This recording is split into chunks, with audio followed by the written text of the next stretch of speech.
तहलका India news, please like and share and don't forget to subscribe.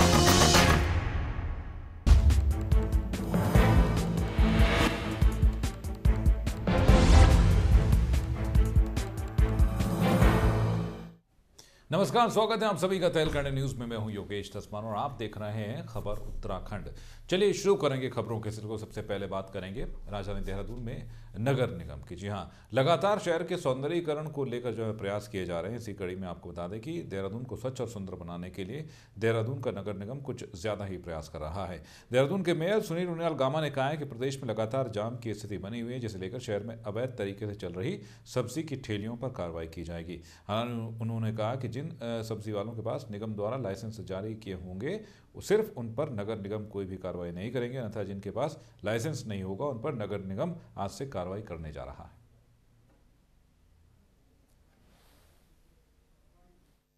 शहर जो है हमारा साफ हो, शहर सुंदर हो, इसके लिए लगातार हम प्रयास कर रहे हैं। और जो ठेली वाले हैं देहरादून में बहुत बड़ी तादाद में यहाँ ठेलियाँ पता नहीं कहाँ कहाँ से आ गई हैं, उनके खिलाफ हम अभियान चलाने वाले हैं। जिनके पास लाइसेंस नहीं है, जिनके पास लाइसेंस है उन्हें हम कुछ नहीं कहेंगे। और लाइसेंस भी जो है हमने चलती फिरती ठेली को दिए हैं, उनको जगह जगह बाज़ारों में वो खड़ी कर देते हैं, तो उनके खिलाफ भी हम अभियान। और अब खबर है रुड़की से, जहां आपको बता दें कि अंतर्राज्यीय चोर वाहन गिरोह के जो है कई सदस्यों को गिरफ्तार किया गया। आपको बता दें कि पुलिस ने 5 सदस्यों को गिरफ्तार किया है। गिरोह के पास से पुलिस को चोरी के 5 ट्रैक्टर ट्रॉलियां भी बरामद हुई हैं। चोर गिरोह हरियाणा और उत्तर प्रदेश में वारदातों को अंजाम दे चुके हैं और पकड़े गए आरोपी बंद मकानों और दुकानों में भी चोरी की घटनाओं को अंजाम देकर आसानी से फरार हो जाते थे। इस गिरोह ने रुड़की के आसपास के इलाकों से भी 2 ट्रैक्टर ट्रॉली चोरी करने की बात कबूल की है, लेकिन रुड़की पुलिस को लंबे समय के बाद ये कामयाबी हासिल हुई है।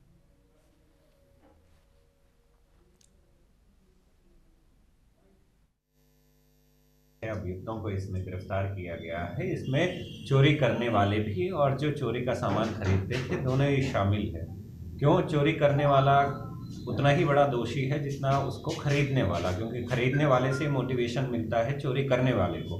तो इसीलिए दोनों का ही जेल जाना ज़रूरी है, ताकि लोगों के लिए भी ये एक नसीहत बने कि चोरी का माल हम नहीं खरीदें। तो इन 6 अभियुक्तों से हमें 6 ट्रैक्टर मिले हैं, 2 गैस सिलेंडर मिले हैं, इसके अलावा कुछ इन्वर्टर्स एंड बैटरीज मिली हैं, जिनकी अनुमानित कीमत लगभग 25 लाख के आसपास होगी। तो एक बहुत ही अच्छा।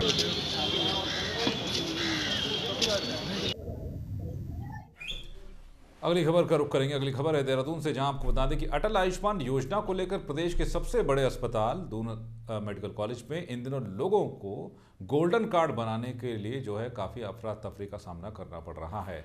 आपको बता दें कि कई लोग अपने आप को पार्षद गणी बता रहे हैं। आपको बता दें कि दून अस्पताल के एक कर्मचारी पर पार्षद इस तरीके से बरसे कि कर्मचारी को मुख्यमंत्री से बात करने की धमकी देने लगे। वहीं जब कर्मचारी ने मुख्यमंत्री से बात करने को कहा तो पार्षद साहब अस्पताल से 9-2-11 हो गए।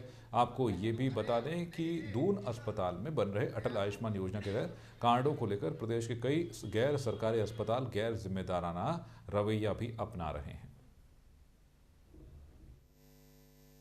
तो आप ऐसे डॉक्टर साहब क्यों पर्चा बनवा क्या? अरे इसका ये मतलब है कि पार्षद आ गए तो हम सब कुछ छोड़ देंगे, आपका ही पीछे हमारे सब बराबर है।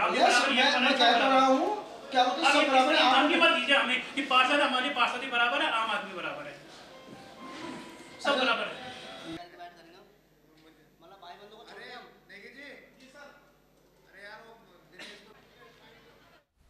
और इस खबर पर ज़्यादा जानकारी के साथ हमारे संवाददाता धनंजय ढोंडियाल जुड़ गए। धनंजय, जिस तरीके से खुद को पार्षद बता रहे थे और कह रहे थे कि गोल्डन कार्ड बना दिया जाए उनके जितने भी जानने वाले हैं, लेकिन जब ये बात की गई कि आप मुख्यमंत्री से बात कराइए, उसके बाद जो है जो पार्षद खुद को बता रहे थे वहाँ से गायब हो जाते हैं। एक तरीके से अनावश्यक दबाव जो है दून मेडिकल कॉलेज के स्टाफ पर भी डाला जा रहा है कि जो है उनका काम जल्दी किया जाए।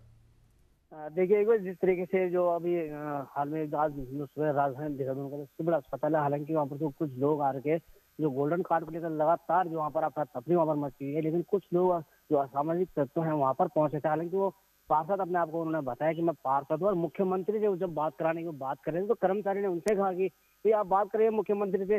लेकिन इसके बाद जब उनसे बात करने की जैसे कैमरा को खोला गया, इसके बाद वहां से निकल गया। इस समय जब कर्मचारी से बात हुई, कर्मचारी साफ तौर पर कहना कि इस तरीके की लगातार हमारे पर दबाव बनाया जाता है, आए दिन इस तरह की घटनाएं सामने आ रही है। तो ये कैसे कि जिस तरीके से अटल आयुष्मान योजना को जो प्रवान कराने की जो लगातार मुहिम सरकार ने छेड़ी है, तो कहीं ना कहीं अब जो जिस तरीके से होनी चाहिए वो नहीं हो पा रही है। क्योंकि जो कर्मचारी वहाँ पर हैं, जो आला अधिकारी वहाँ पर हैं, उनको साफ तौर पर करेंगे हमें लगातार इस तरीके से दबाव हमारे ऊपर बढ़ाया जा रहा है, जो क्या वो पार्षद है या नहीं है, लेकिन जो धमकियां उनको वहाँ पर लगातार इस तरीके से मिल रही, तो ये अपने आप में योगेश बड़ी बात है कि किस तरीके से तब गोल्डन कार्ड आयुष्मान योजना का जब सभी का बन रहा है, तो ऐसे में जो धमकियां वहाँ पर मिली, हालांकि इसको लेकर उन्होंने ये भी जरूर कहा है कि इसकी वो कई बार जो है अस्पताल प्रशासन को इसकी सूचना दे चुके हैं, जो दोनों चौकी है, चौकी में भी कई बार बता चुके हैं, लेकिन जो चौकी वाले वो इस मामले को पूरा संज्ञान में लेते, तो इस तरह की उनको जो है लगातार वहाँ पर दिक्कत होती है। चलिए धनंजय ढोंडेल, शुक्रिया करना चाहेंगे आपका इस पूरी जानकारी देने के लिए। अगली खबर का रुख करते हैं। अगली खबर है किच्छा से, जहां परिवहन विभाग ने जिला मुख्यालय को ग्रामीण क्षेत्रों से जोड़ते हुए शक्ति फार्म नगर पंचायत तक जाने वाली एक नई बस सेवा का शुभारंभ किया है। यह बस सेवा क्षेत्र के दर्जनों गांव के निवासियों को जिला मुख्यालय से सीधे आवागमन की सुविधा देगी। बस का शुभारंभ किच्छा विधायक ने हरी झंडी दिखाकर किया।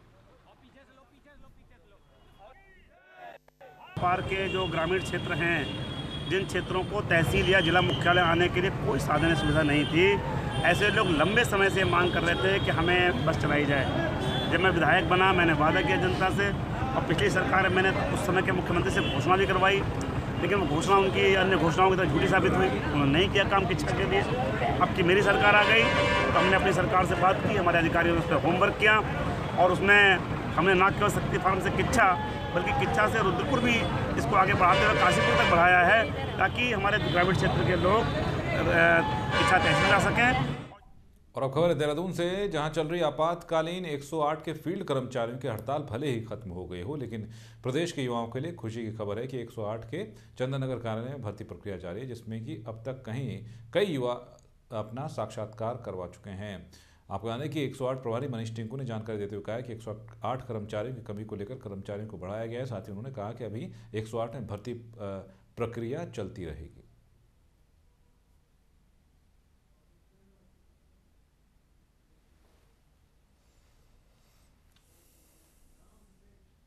और खैर उत्तराखंड के विकासनगर से, जहां ब्लॉक की ग्राम सभा में विकास कार्यों की सोशल ऑडिट से ग्राम प्रधानों में खासी नाराजगी देखने को मिल रही है। ग्राम पंचायतों के सोशल ऑडिट न कराने को लेकर विकासनगर ब्लॉक के ग्राम प्रधानों ने ब्लॉक मुख्यालय पर राज्य सरकार के खिलाफ जमकर प्रदर्शन कर नारेबाजी की। ग्राम प्रधान ने आरोप लगाया कि जिले के 3 ब्लॉकों का सोशल ऑडिट होना था, लेकिन प्रदेश के मुख्यमंत्री ने अपने गृह क्षेत्र डोईवाला और रायपुर ब्लॉक का ऑडिट निरस्त कर दिया, जबकि विकासनगर ब्लॉक का ऑडिट करके सरकार नागरिकों के साथ भेदभाव कर रही है।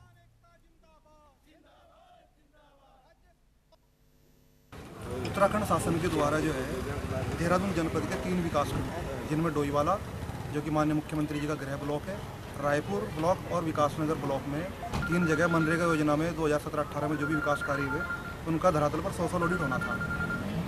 किन्हीं कारणों से शासन के द्वारा निर्णय लिया गया कि दो जो ब्लॉक हैं, एक डोईवाला और रायपुर, वहाँ पर स्थगित कर दिया गया और विकासनगर ब्लॉक में सोशल ऑडिट के लिए टीम भेज दी गई। असंतुष्ट तो ये है कि भाई उनका कहना ये है कि दो विकासखंडों में जो है स्थगित हो गए तो हमारे भी स्थगित करो।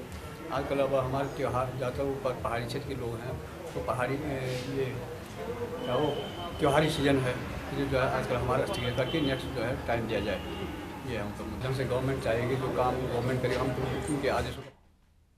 और खबर उत्तराखंड के मसूरी से है, जहाँ शहर के एक प्रतिष्ठित स्कूल सरस्वती शिशु स्कूल द्वारा छठे शिक्षा जागृति अभियान का आयोजन किया जा रहा है। इस अभियान के तहत शहर के हिंदी माध्यम स्कूलों के छात्र छात्राओं के लिए 1 महीने के लिए निःशुल्क शिक्षा का आयोजन किया जा रहा है, जिसमें शहर और आसपास के गांव के बच्चे निःशुल्क शिक्षा ग्रहण कर पाएंगे।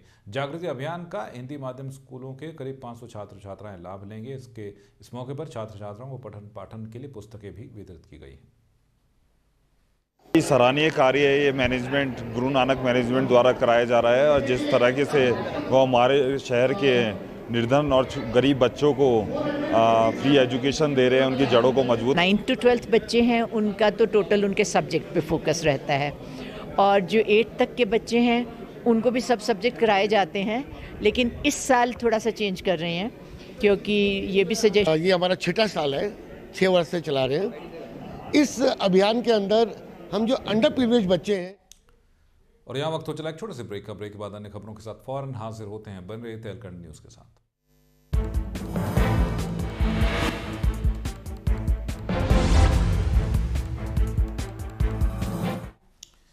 ब्रेक के बाद आपका एक बार फिर से स्वागत है। चलिए रुक करेंगे अगली खबर का। खबर रुद्रप्रयाग से है, जहां जनपद मुख्यालय के बाजार में कभी भी बड़ा हादसा हो सकता है और यहां बाजार में खड़े पेड़ यातायात को तो प्रभावित कर ही रहे हैं, साथ ही आम जन के लिए भी दुर्घटना का कारण बन सकते हैं। पहले भी इन पेड़ों की वजह से कई वाहन क्षतिग्रस्त हो चुके हैं और राहगीर बाल बाल बचे हैं। आपको याद है कि रुद्रप्रयाग शहर के नए बस स्टैंड और पुराने बस स्टैंड पर कई सूखे और अन्य पेड़ खड़े हैं जो कि काफ़ी बड़े भी हैं और आंधी तूफान के दौरान इनकी टहनियाँ टूटती रहती हैं, जिससे कई बार बड़े हादसे होने से बच चुके हैं। पेड़ काफ़ी पुराने होने के कारण कुछ तो सूख चुके हैं और कुछ पेड़ों की टहनियां काफी भारी हैं।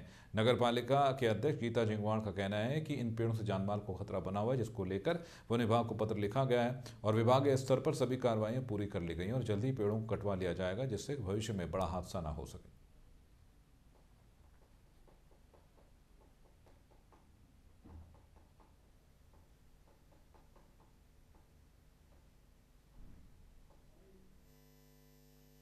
बस अड्डा रुद्रप्रयाग डाटपुल के 3 पेड़ सिंबल टून आम जो कि जीर्ण शीर्ण हालत में है, उन्हें जड़ से काटने के लिए कार्रवाई DFO रुद्रप्रयाग को कर दी गई है, जिसके रेंजर रुद्रप्रयाग के द्वारा जांच रिपोर्ट जमा कर दी है। 3-4 दिन में पेड़ काट दिए जाएंगे। जानमाल का तो उत्तराखंड में लगातार जो है सर्दी का सितम बढ़ता जा रहा है। आपको बता दें कि केदारनाथ में, उत्तरकाशी और मसूरी में जमकर बर्फबारी हुई है। इन तस्वीरों में आप साफ देख सकते हैं कि पर्यटक भी जमकर बर्फबारी का मजा ले रहे हैं। मौसम विभाग के मुताबिक 2 दिनों तक बर्फबारी होने के आसार लगातार बने हुए हैं। केदारनाथ, उत्तरकाशी और मसूरी की तस्वीरें आप देख सकते हैं, जहां पर आप देखेंगे कि बर्फबारी जमकर हो रही है, जिसका लुत्फ पर्यटक तो उठा रहे हैं, लेकिन स्थानीय निवासियों के लिए काफ़ी दिक्कतों का उन्हें सामना भी करना पड़ रहा है।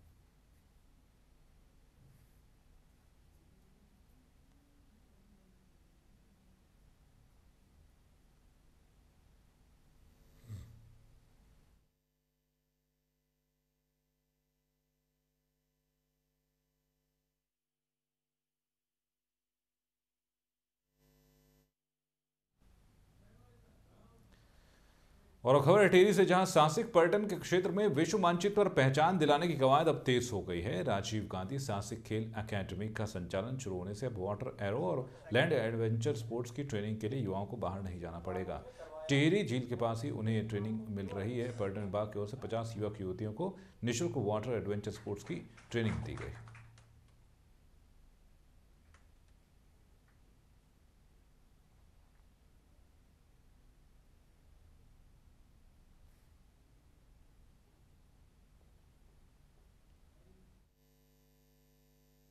का इतना बड़ा स्कोप इसमें चल रहा है, उसको और इस क्षेत्र में और आगे जो स्पोर्ट्स यहाँ पे इंट्रोड्यूस नहीं हुए, इनको हमने करवाना है। इसमें हमने कुछ ऐसे लड़के प्रोफेशनल कोर्सेज इसमें चलाएंगे, अदर एक्टिविटी भी इसमें चले, बोटिंग के अलावा, कायाकिंग के अलावा स्कूबा डाइविंग इसमें चले, हम कायाकिंग के इसमें नेशनल के कुछ प्रोग्राम कराएं। इस तरह के हम चाह रहे हैं कि इसमें और एक्टिविटी इसमें बढ़े। स्कीइंग एंड फर्स्ट एड आदि की इनको ट्रेनिंग दी गई है और इसके बाद यहाँ पर लाइफ सेविंग और पावर बोट हैंडलिंग के कोर्सेज चलेंगे और उसके बाद हमारा एक ट्रैक है पमाली कांठा, 5 दिवस है, तो ये प्रोग्राम है। और ये जिला और खबर है उत्तरकाशी, जहां जनपद में कुछ दिनों से जबरदस्त शीतलहर ने आम जनजीवन को अस्त व्यस्त कर रखा है। आपको याद है कि ठंड से पहाड़ों पर भारी परेशानियां बढ़ गई हैं। आपको याद है कि आग के सहारे लोग जीवन जी रहे हैं और उच्च हिमालय क्षेत्रों में 3 दिनों से हो रही बर्फबारी से गंगोत्री यमुनोत्री धाम के खरसाली में जबरदस्त बर्फबारी देखने को मिली है। वहीं सैलानी इस बर्फबारी का जमकर लुत्फ उठा रहे हैं।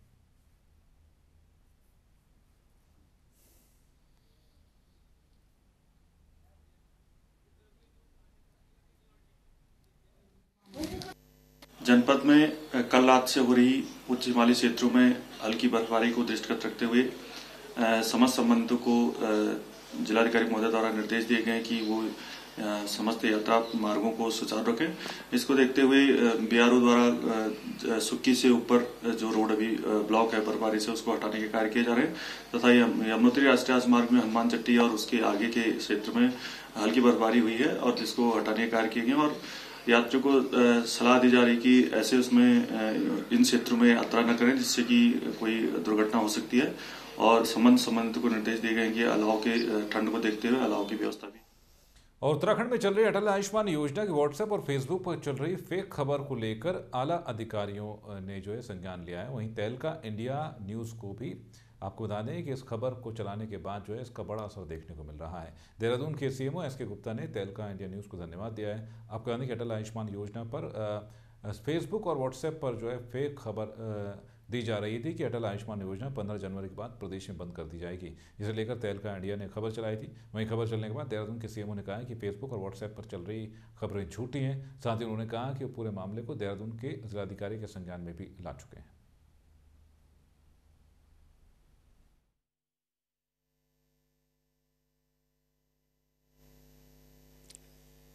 ये बात सही है कि जो सोशल मीडिया पे एक ये फेक न्यूज़ चल रही थी कि अटल आयुष्मान जो योजना है 15 तारीख तक सब लोग अपना रजिस्ट्रेशन करा लें, उसके बाद बंद हो जाएगी।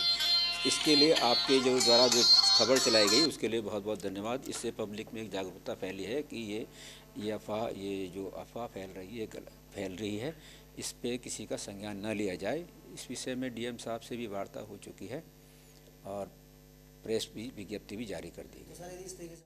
तो इस बुलेटिन में अभी के लिए बस इतना, और खबरों की जानकारी के लॉग ऑन कीजिए हमारी वेबसाइट tehlka.com पर। फिलहाल दीजिए इजाजत।